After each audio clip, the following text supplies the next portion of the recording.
So what's up, everybody? How's everybody doing today?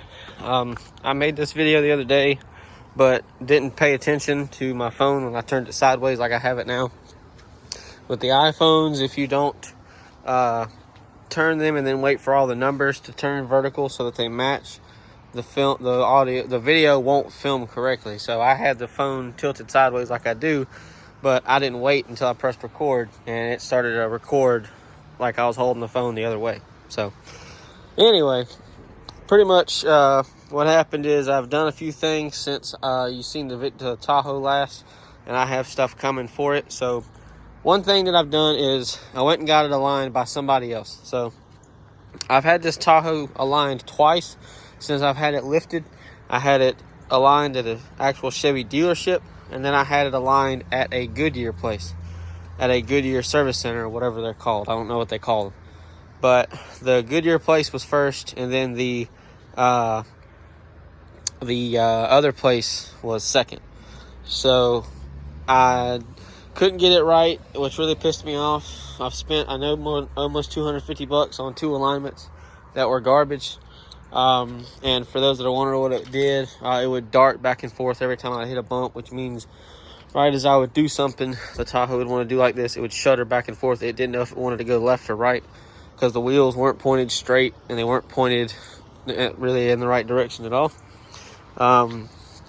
So I took it to another place that my stepdad always goes to and that my girlfriend goes to, and I had it aligned, and it drives like it should.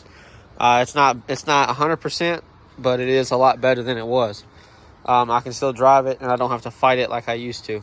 That's why when I got my other truck, which is over there, I didn't drive this for like a couple of weeks just because I got so irritated. Because like I drove this last week to get my hair cut, and I about got real pissed off and wanted to drive it into a ditch. So right now, it drives fine. It drives a lot better than it did. I'll actually drive it a lot more now. Like I've drove it most of this week to work. Drove it in the rain, did all that stuff. So that's good. The other thing is, if you can see underneath it, there's a spot of oil that's dripping.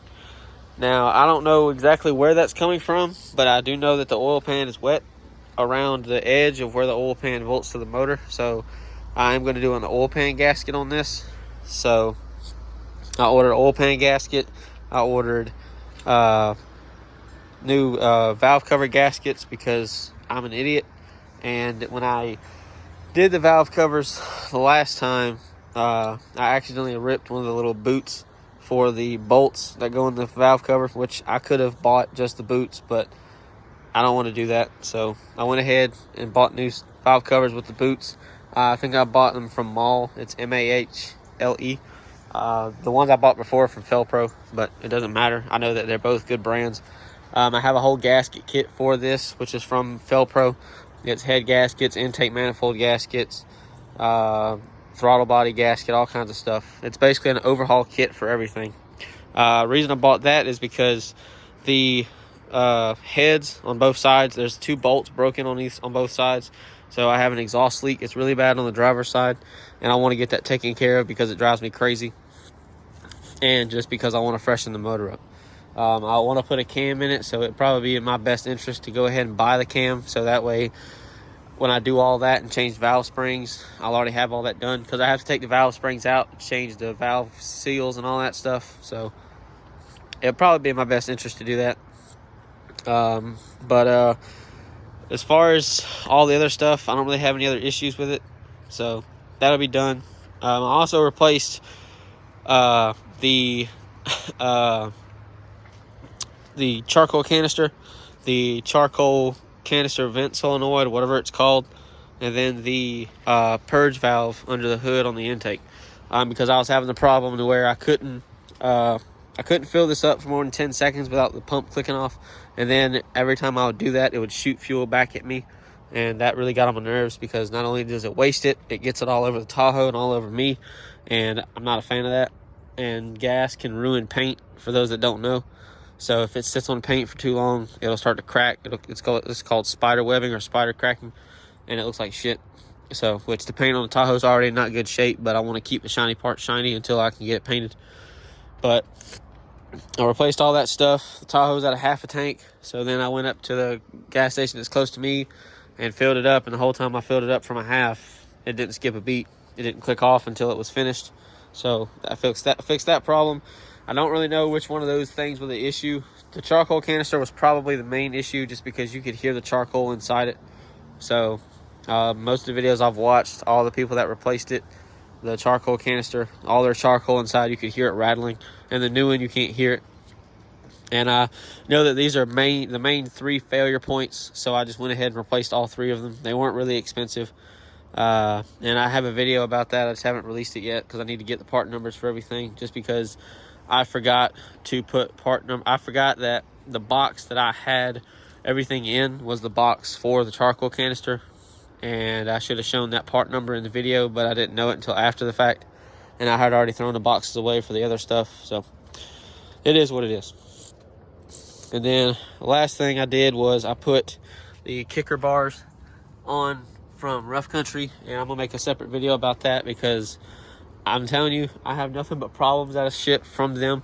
Their instructions suck. They're very vague. They don't tell you everything you need. They don't tell you what exactly to do. And if you're like me, I don't know bolt sizes by heart. So if they say, 3/8 bolt or a 1/2 inch, I don't know what that is. So it doesn't help me and stuff like that. So anyway, like I said, that's another video for another day. But yeah. So, and I've replaced a lot of stuff on this. Like, I'll make another video that's like an update of everything I've done, because there's a lot of stuff that I've missed or forgotten when I made the video the last time about what I've replaced on this. So it'll be up to date. It'll have everything. I have receipts for damn near everything that I've bought. So yeah, I do need to put tires on it, because these that I got, they're starting to get a little low. The rears are fine. It's the fronts that are starting to get low, and they have really bad camber wear on the inside. At least on the passenger side. I don't know if that's from me or if that's from the person that had it before me. I think it may be from the person previous, but I'm not 100% sure. But anyway, that's the main thing that I wanted to show, is just tell everybody about stuff that's going on. So I am doing stuff to it. It was just put on the back burner for a little while. I've tried to sell it, but nobody wants it. So yeah, and these are 35s for those that are wondering. They may not look like it, but they are. They don't even come close to touching anything up here. I probably didn't have to trim the bumper, but I did it anyway. But I also trimmed it for the ugly ass wide wheels I had, but there's a video about that too. So I may put another muffler on it. I may put an SLP on it, because the muffler that's on it, I just don't like it. It sounds too much like a damn box truck, and I'm not a fan. I liked it for a little while, but like when you get on it, it doesn't sound very good anymore. So I'm just going to replace it with something else. So anyways, that's all I got for you guys today. So if you have any questions about anything, I'll try to answer them as best I can. But if that's it, I'll see you guys later. Hope you guys enjoyed.